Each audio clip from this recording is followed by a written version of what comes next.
Martinus Vincenale.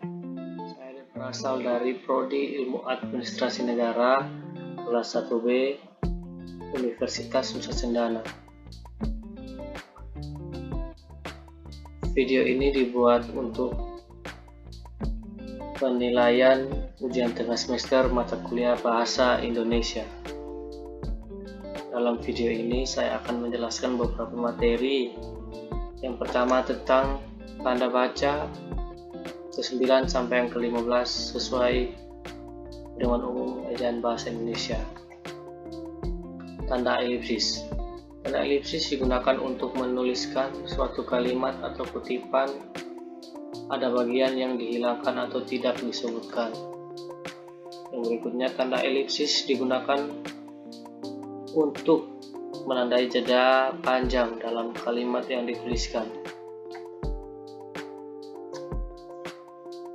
Catatannya, tanda elipsis di akhir kalimat harus diikuti dengan tanda baca akhir kalimat seperti titik, tanda tanya, atau tanda seru. Yang berikut tanda petik.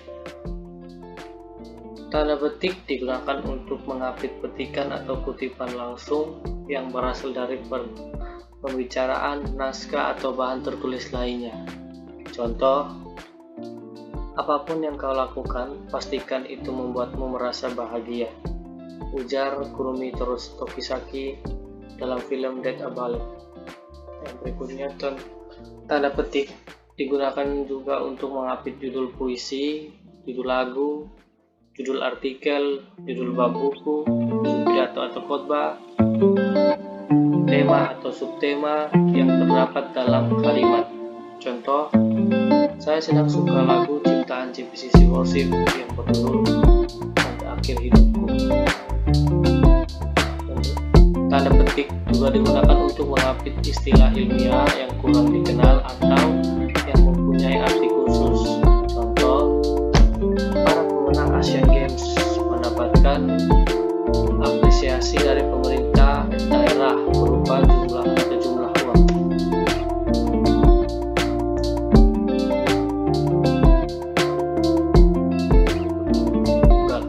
Tanda petik tunggal digunakan untuk mengapit kutipan yang terdapat dalam kutipan lain. Contoh, tanda bertanya. Kau dengar suara telolet tadi? Tanda petik tunggal juga dapat digunakan untuk mengapit makna, padanan atau penjelasan kata atau ungkapan. Contohnya, lockdown berarti karantina wilayah. Berikutnya tanda kurung. Tanda kurung digunakan untuk menyatakan informasi tambahan seperti singkatan atau padanan asing. Contohnya, banyak pengaruh influencer yang mendapat apresiasi karena konten yang membangun. Tanda kurung juga digunakan untuk mengapit keterangan atau penjelasan yang bukan bagian utama dari kalimat. Keterangan itu, lihat tabel 10, menunjukkan arus perkembangan baru pasar dalam negeri. Tanda kurung juga digunakan untuk mengapit kata yang keberadaannya di dalam teks tersebut dapat dimunculkan atau dihilangkan.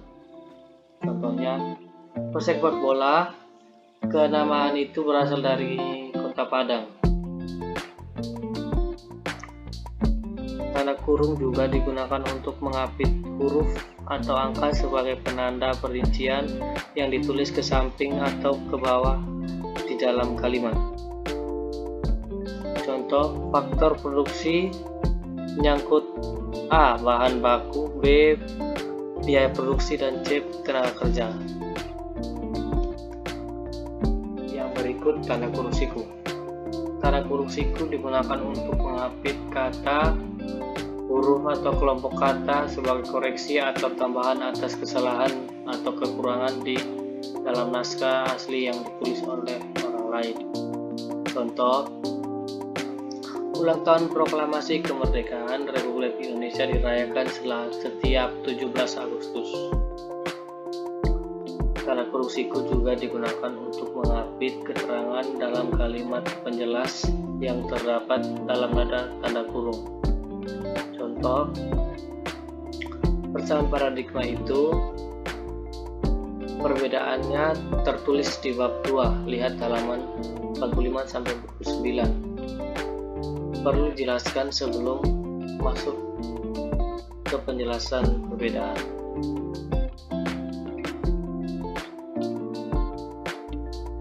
Yang berikut tanda garis miring. Tanda garis miring digunakan dalam nomor surat, nomor alamat, dan penandaan masa 1 tahun yang terbagi dalam 2 tahun takwim. Contoh, nomor surat 8-PPL-2-2021. Itu bisa juga Jalan RW Menginci di 3 Blok A nomor 33. Tanda garis miring juga digunakan sebagai pengganti kata dan atau serta setiap. Contoh, harga kain di toko kakak itu Rp80.000 per meter. Yang berikut tanda apostrof. Tanda apostrof digunakan untuk menunjukkan penghilangan bagian kata atau bagian angka tahun dalam konteks tertentu. Contoh, Rika selalu datang ke sekolah tepat waktu. Selalu berarti selalu. Materi yang selanjutnya yaitu penggunaan huruf kapital dan huruf miring. Huruf kapital atau huruf besar merupakan penanda awal kalimat atau kalimat baru dalam sebuah paragraf atau alinea dan digunakan sebagai huruf pertama pada kata-kata tertentu. Huruf kapital digunakan sebagai huruf pertama pada awal kalimat. Kata lain digunakan pada huruf awal setelah tanda titik. Huruf kapital atau huruf besar dipakai sebagai huruf pertama pada kalimat dalam petikan langsung. Yang ketiga, huruf kapital digunakan untuk huruf pertama atau unsur nama orang, termasuk julukan, nama kota, rumus, teori, dan hukum. Yang berikut, huruf kapital digunakan sebagai huruf pertama unsur nama gelar kehormatan, keturunan, keagamaan atau akademik yang diikuti nama orang, termasuk gelar akademik yang diikuti nama orang. Huruf kapital dipakai sebagai huruf pertama unsur nama gelar kehormatan, keturunan, keagamaan, profesi, serta nama jabatan dan kepangkatan yang dipakai sebagai sapaan. Huruf kapital dipakai juga sebagai huruf pertama unsur nama jabatan dan pangkat yang diikuti nama orang atau yang dipakai sebagai pengganti nama orang tertentu, nama instansi atau nama tempat. Huruf kapital digunakan juga sebagai huruf pertama setiap kata, nama agama, kitab suci, dan Tuhan.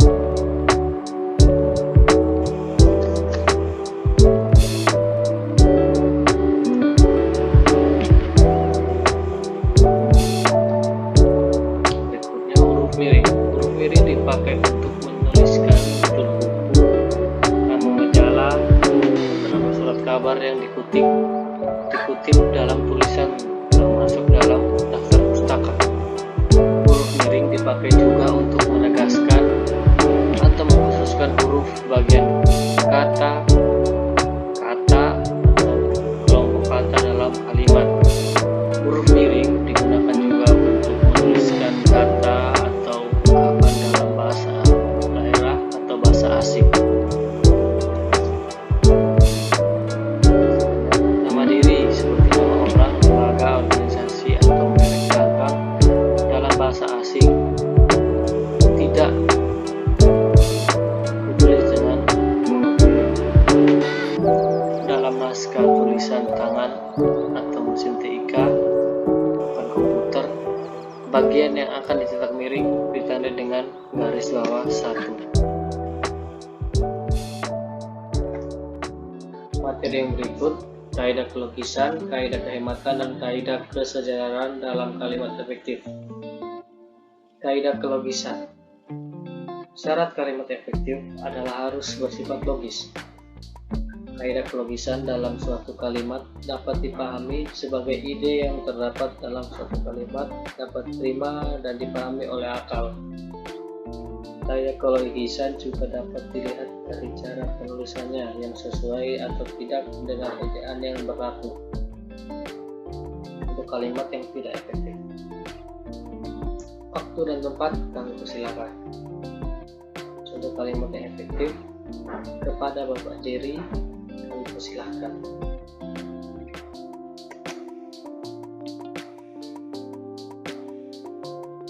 Kaidah kehematan. Kaidah kehematan merupakan salah satu syarat dalam kalimat efektif. Dalam kalimat efektif memiliki syarat bahwa informasi yang disampaikan dalam kalimat itu harus cermat, tidak boros, dan perlu kehati-hatian. Contohnya, kalimat tidak efektif: para guru-guru sedang menyusun soal UAS. Contoh yang kalimat yang efektif: guru-guru sedang menyusun soal UAS. Atau bisa juga para guru sedang menyusun soal UAS.